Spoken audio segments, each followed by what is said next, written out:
에, 안녕하세요. 6주차 우리 또 한국 기독교 선교 역사에 대해서 이제 오늘부터 또 여러분도 동영상 강의 이제 시작이 됩니다.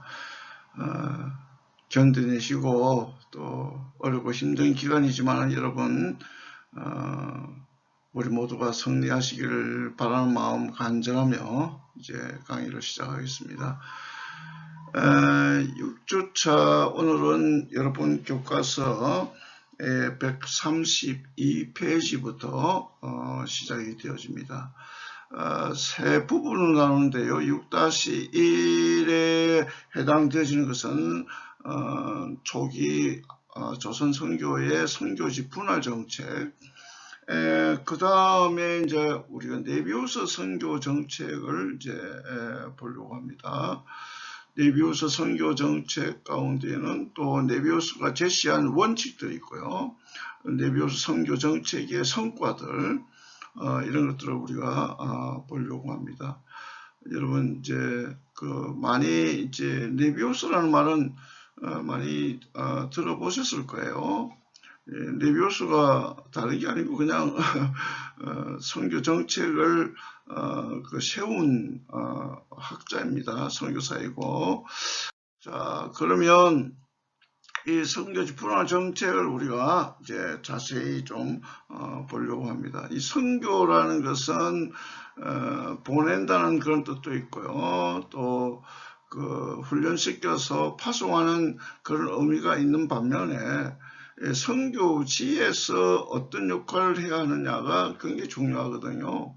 사람들은 이제 선교서 파송하는 문제에 대해서 굉장히 관심을 많이 가집니다. 그런데 뭐 그것도 이제 중요하지만은 우리가 만약에 한국적인 상황에서 선교사를 파송한다고 한 그런 측면에서는 굉장히 중요한 일이지만은 막상 선교사가 선교지에 가면 그 선교사가 해야 할 일들이 원활하고 또 최대한 실수가 없도록 그렇게 막는 것이 중요한 것이죠.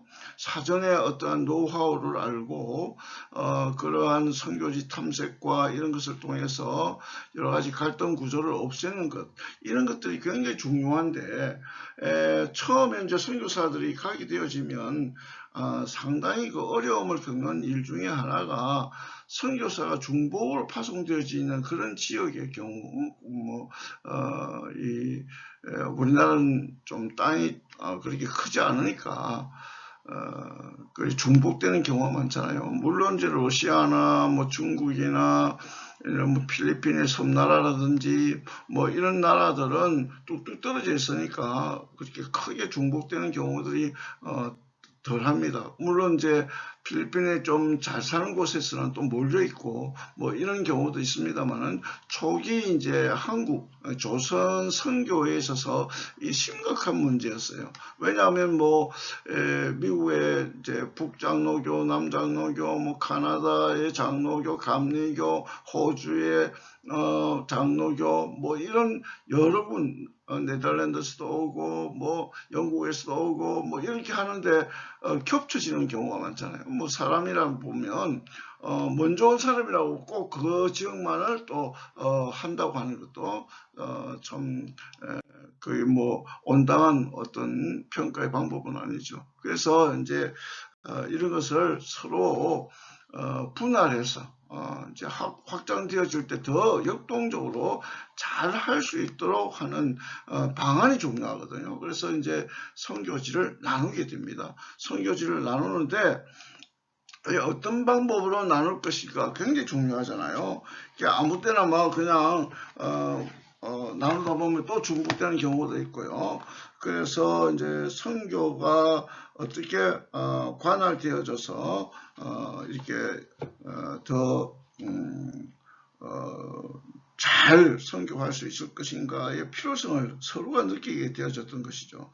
그래서 이제 국적이 다르고 교파가 다르고 선교사들이 필요하게 경쟁하는 이게 뭐 그냥 쉬운 말로 경쟁이지만 아주 뭐 이건 뭐 그야말로 사회에서도 볼 수 없는 그런 극한 그런 갈등 구조가 생깁니다. 이걸 피해야 되는 것이죠. 그러니까 이제 이런 것 때문에 선교를 하지 못한다는 것은 억울한 일이죠. 그래서 선교사들은 선교 정책을 수립해서 향후 입국할 후진 선교사들이 더 나은 예비 지식과 뚜렷한 전망을 가지고 사역에 임할 수 있도록 여건을 마련해야 한다고 판단을 했던 것입니다. 그래서 이 일을 추진하기 위해서 여러 교파의 선교사들이 합동으로 회합을 가야만 했습니다. 그러나 이러한 연합사업과 관련된 제안에 대해 침례교, 혹은 성공회, 남감리교 뭐 이런 선교사들은 그다지 참여의식을 갖지 않고 관심도 보이지 않았어요. 그래서 회합에 불참했습니다. 결국은 이제 남은 장로교 선교사들만 회합을 가졌고, 그래서 장로교 주도로 선교 연합 사업을 추진하게 되어졌습니다. 여러분 교과서에 이 지도가 나오지 않는데요.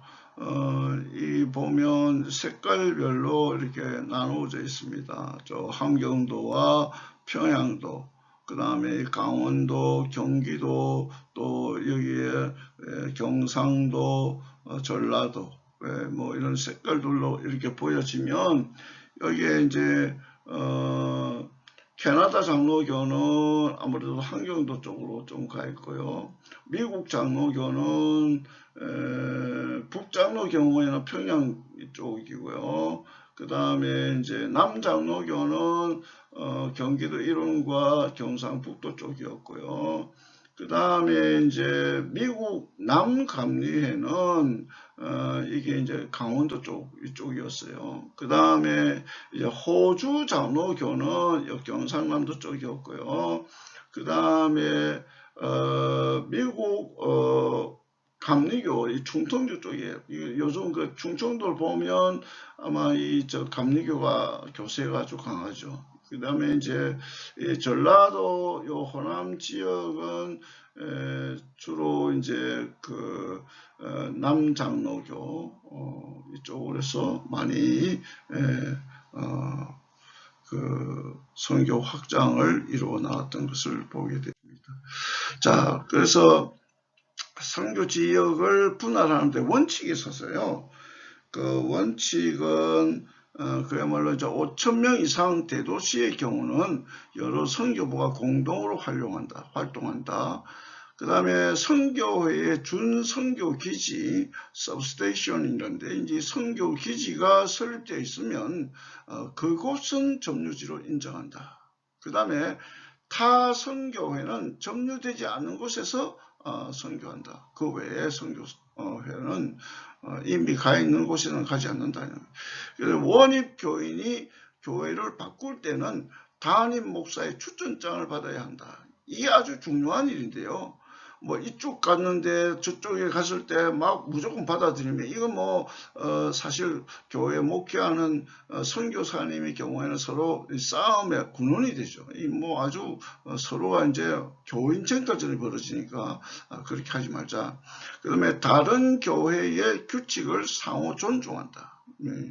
이거는 뭐 좀 윤리적인 의미가 이제 담겨 있는 겁니다. 그 다음에 일꾼들은 책임자의 문서화된 요청 없이 타 선교부 지원을 받을 수 없다. 뭐 이쪽에도 받고 저쪽에도 받고 뭐 이러면 안 되지 않습니까? 그렇게 해서 문서를 또 판매할 경우가 있어요. 뭐 전도지라든지 뭐 옛날에는 종이도 아주 귀할 때니까요. 책은 물론입니다. 성경책은 더 하고요. 그래서 이제 가격을 통일해서 판매를 합니다. 그래서 선교 지역을 분할하는데 1892년부터 해서 1901년까지 쭉 하는데 여러분 교과서에 거기 나오지 않아요. 이건 이제 제가 인터넷과 여러 이제 참고 문헌을 참조해서 했습니다. 뭐 여러분 꼭 보시려면 집중해서 보시고요.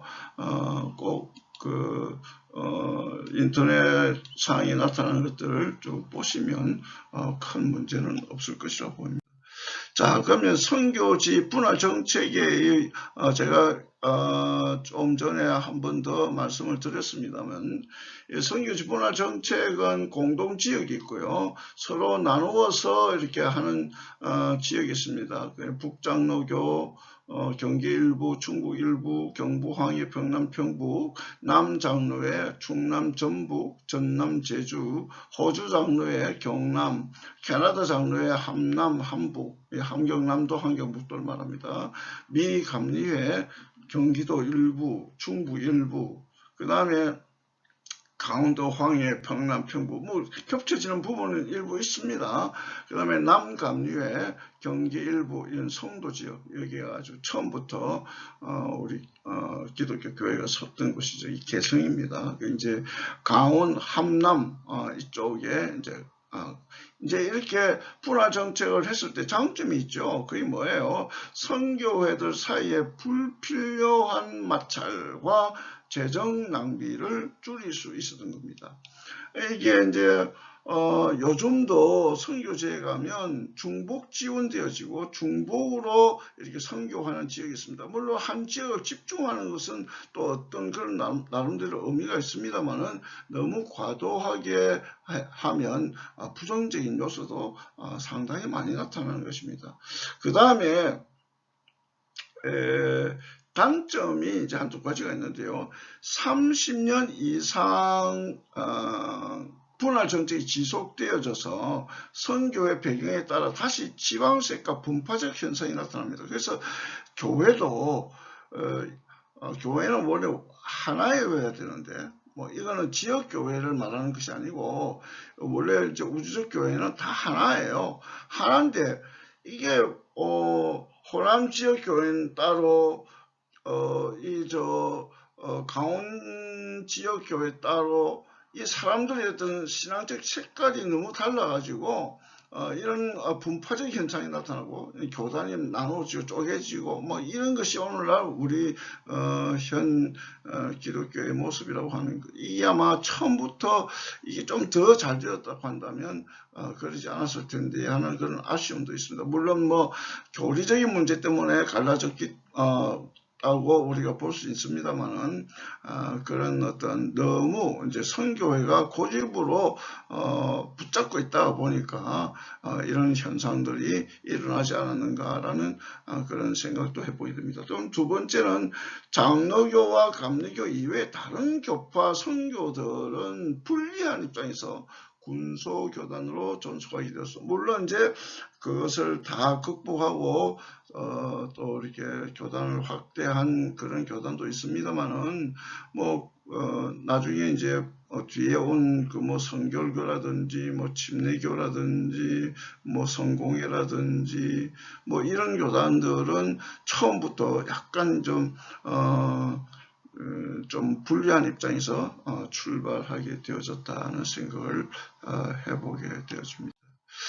자, 그러다 보니까 장로교 주도의 선교연합이 이루어질 수밖에 없잖아요. 그래서 이러한 연합사업과 관련된 제안에 대해서 침례교와 성공의 남감리의 선교사들은 그다지 관심을 보이지 않았어요. 이건 뭐 회합에 이렇게 참여도 하지 않고 그러니까 뭐 연합사업은 참여하는 사람이 주도할 수밖에 없는 거죠. 그래서 이제 결국은 장로교 주도의 선교연합이 이루어지는데요. 이런 면에서 우리나라는 특이하게 장로교가 이게 빠른 성장을 갖게 되어집니다. 전 세계 나가도 보면 프레스비테리안이라는 리폼이라고 하는 이 개혁교회의 주류인 장로교가 그렇게 크지를 않습니다. 뭐 다 교회가 이렇게 뭐 물론 이제 큰 교회도 있습니다만은 대부분이 좀 세력이 약해요. 그리고 이제 침례교나 이제 오히려 이제 그 감리교가 상당히 강세를 보이고 있습니다. 우리가 좀 한국의 상황만 가지고서 우리가 설명하다 보면 전 세계 장로교가 최고인 것처럼 생각하는데 저도 장로교 목사이고 뭐 교수이지만은 그런 면에서는 우리 한국의 특이한 현상이다는 그런 생각을 해보게 되었습니다.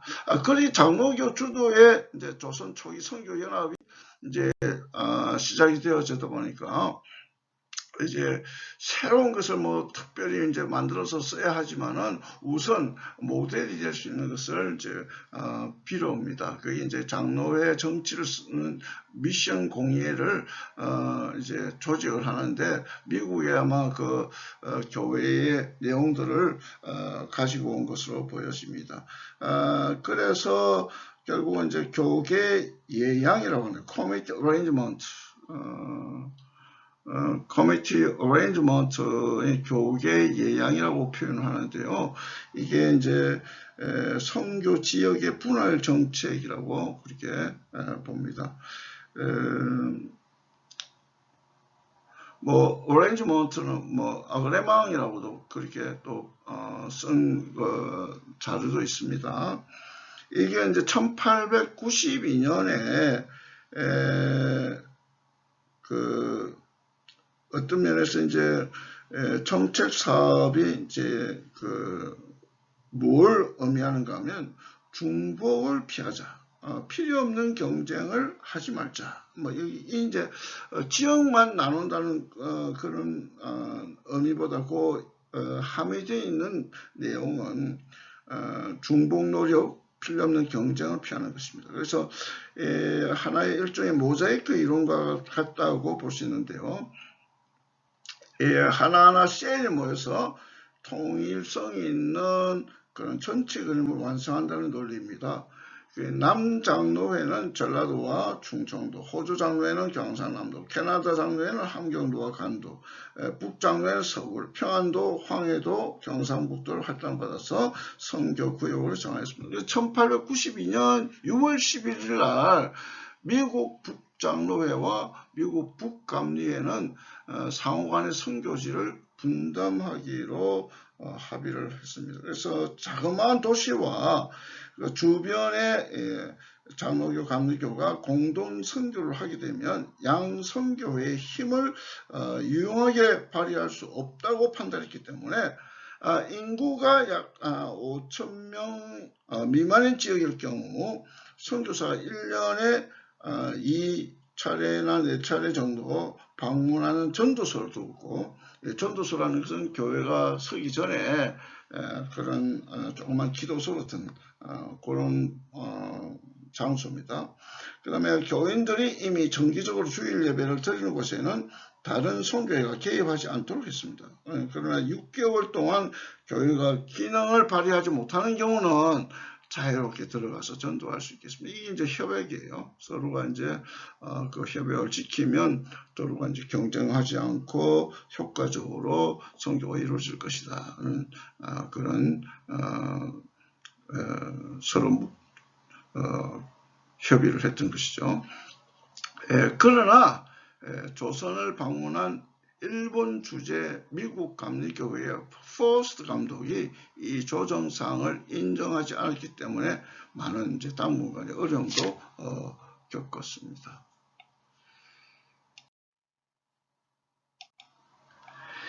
이제 여러분 교과서의 134페이지에 있는 그 네비우스 선교 정책으로 이제 들어가 보려고 합니다. 존 레빈스톤 네비우스, 이분은 1829년에서 1893년까지 사셨던 분인데요. 네비우스는 중국에 온 미국 개신교 선교사입니다. 그런데 이제 40년 동안 사역을 했고요. 그리고 이제 언더우드가 있던 한국의 세문안교회에 와서 사경회를 열어가지고 큰 영향을 줬던 그런 선교사입니다. 그런데 미국 유니온 대학과 프리스턴 대학에서 공부를 했던 분입니다. 그는 이제 선교 정책으로 유명한데요. 그래서 이제 그 일명 네비우스 선교 정책이라 뭐 이런 우리가 지금도 이 선교 정책의 영향을 받고 선교를 지금도 하고 있습니다. 1890년이 되어지면 그 이 서울에서 장로교 선교사들이 네비우스를 좀 불러서 이제 그 수양회를 거칩니다. 그다음에 이제 아마 선교사들은 늘 이렇게 훈련을 받고 자극을 받아줘야 되기 때문에 좀 훌륭하신 또 이런 선교사들을 모셔다가 이제 그 수련회 어떤 이런 행사를 가집니다. 이제 2주간을 이제 함께 가지는데 이때 선교의 어떤 그 경험을 서로 나누면서 지내면서 그 여러 가지 이제 네비우스가 제시한 원칙들을 이제 발표하게 됩니다. 자.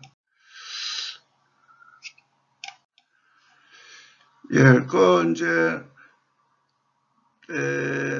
PPT에는 제가 이제 다른 곳에서 제가 옮겨다가 놓았습니다만 교과서에 있는 내용으로 우리가 다시 한번 보려고 합니다. 네비우스가 제시한 원칙들은 이제 보통 이제 10개라고 알려지고 있는데 저는 이제 추려서 9개만 이게 제시를 해봅니다. 첫째는 선교사들은 각자 복음 전도와 광범위한 순회 전도를 실시한다. 그 다음에 두 번째, 자립 선교, 곧 신자 개개인이 다른 사람에게 성서의 교사가 된다. 세 번째, 자립 정치, 신자들은 자신이 선택한 봉급을 받지 않는 지도자 아래에서 전도와 교회 경영을 한다. 네 번째, 자립 보급, 모든 교회 건물은 그 교회의 교인들의 힘으로 장만하고 교회의 조직과 동시에 전도인의 봉급을 지급하기 시작한다. 다섯 번째, 체계적인 성서 연구와 모든 활동에서의 성서의 중심성을 관철한다. 성서 연구는 반드시 여럿이 함께 모여서 한다. 여섯 번째, 성서의 교훈에 따라서 엄격한 생활 훈련과 지리를 한다. 일곱 번째, 다른 교회 혹은 기관과 협력 및 일치하려는 노력을 계속하며 최소한도 다른 기관과는 지역을 피차 뜻에 맞게 분할하여 전도한다. 여덟 번째, 지역과 프로그램의 분할 이후에는 상호간에 절대 간섭하지 않는다.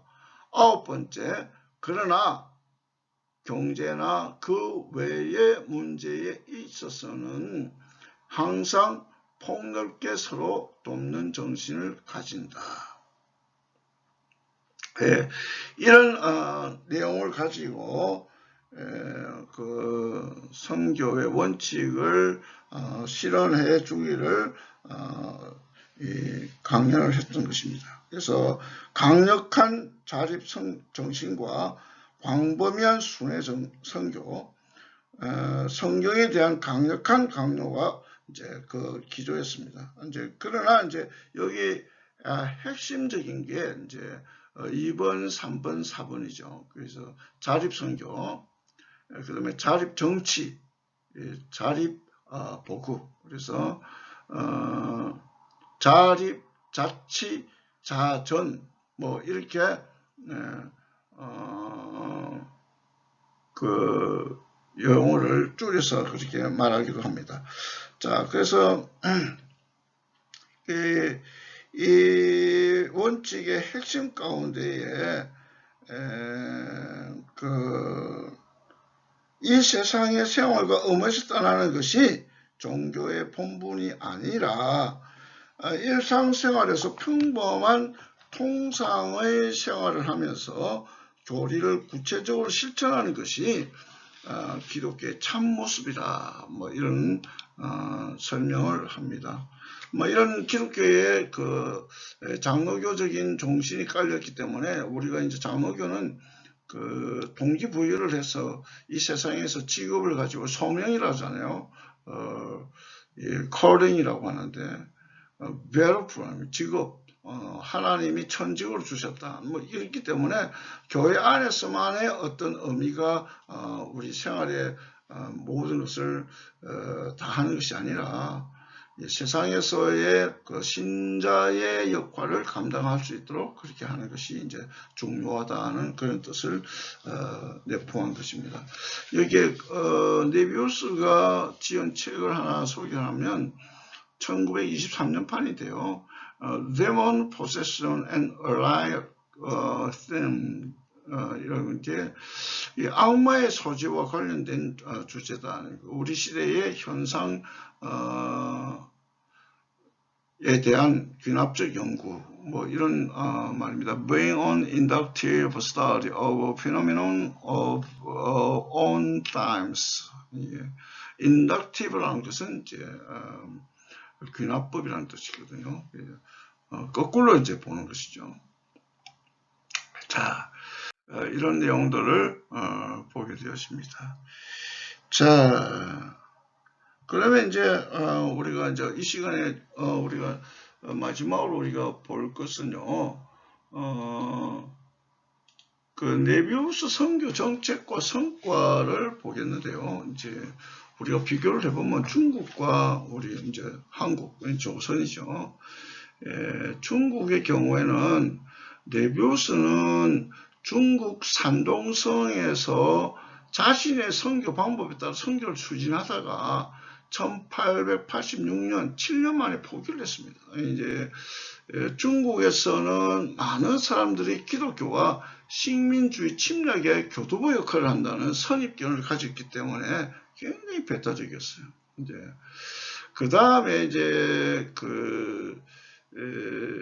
중국에서의 네비우스 선교의 원칙은 그 방법을 두고 선교사들 간에 굉장히 일치를 보지 못하고 갈등이 있었습니다. 네비우스 동료 선교사인 멀티어는 소위 옛 방법을 주장하면서 네비우스의 방법을 철저하게 반대를 했습니다. 멀티어는 네비우스가 세상을 떠난 후에도 네비우스 방법의 재검토라는 책을 써서 이제 사후 저자인데요. 이제 네비우스를 호되게 비판을 했던 것입니다. 이제 그러나 이제 네비우스 방법이 잘 적용되어진 나라가 이제 바로 이 조선이에요. 이 조선은 기독교가 기울어져가는 나라에 구원의 희망을 주는 종교로 간주를 했거든요. 뭐 그러다 보니까 네비우스의 방법은 이 옛 방법은 참 어렵다고 생각했는데 이 네비우스 방법을 도입하다 보니까 선교사들이 대부분 이제 젊었는데 사실 뭐 옛 방법을 그냥 고수하려고 하고 있었죠. 근데 이런 어떤 새롭게 뭔가를 적용한다는 것은 쉬운 일은 아니었습니다. 그러나 이 네비우스 방법을 조선 장로교의 선교사들은 수용을 했어요. 그래서 이제 연합 집회를 통해서 이제 선교사들이 이제 훈련받는 과정에서 은혜를 받으니까 이렇게 해야 되겠다고 하는 것을 도입을 하다 보니까 이게 이제 성공을 한 거예요. 1906년에 이 조선 지역의 기독교 학교가 56개가 되어졌어요. 이게 뭐 엄청난 것이에요. 그리고 기독 학생이 1192명이에요. 뭐 놀라운 획기적인 일이 벌어진 것이죠. 뭐 근간에 이제 1800년 말에 시작돼서 1906년 그 사이에 일어난 일이기 때문에 이거는 굉장했던 것이에요. 이제 이 학교들은 외국 선교회로부터 한 푼의 보조도 받지 않았습니다. 자립했다는 거죠. 이게 선교가 교회만의 문제가 아니고 그 선교부가 행하는 뭐 학교라든지 뭐 이런 여러 가지 이제 지역사회 봉사 이런 것들도 같이 포함이 되는 것이거든요. 근데 이때 지역에 교회 건물을 가진 교회가 70개나 되었다는 거예요. 그러니까 스스로 이제 교회를 지었다는 거예요. 그러니까 이게 보면 지금 이전에 그 선교지 아프리카라든지 아시아의 남부아프리카 쪽에 선교사들이 갔을 때 이 교회 짓는데 굉장히 어려움을 겪었어요. 그러니까 이게 이제 지역마다 네비우스를 그 방법을 도입하는 것이 이게 쉽지는 않은 거예요. 그런데 그런 의지를 가지고 있을 때 그 이루어낼 수 있는 것입니다.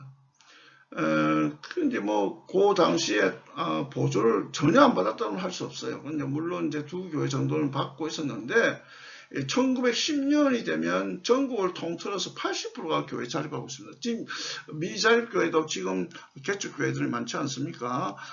그런 교회들이 있는데, 이런 우리가 과거에 네비우스 방법을 도입했을 때의 이런 성공적인 케이스를 우리가 보면서, 꼭 앞으로도 우리 선교사들이 해외에 나갔을 때 이런 방법들을 우리가 잊지 말고 도입하고 기도하고 그들을 계몽하고 교육시키고 훈련시키고 그래서 하는 이런 일들이 있어져야 할 필요가 있다는 생각을 해보게 되었습니다. 여러분, 오늘 6주차 1강의 무사히 마칩니다. 여러분 안녕히 계십시오. 다음 시간에 뵙겠습니다.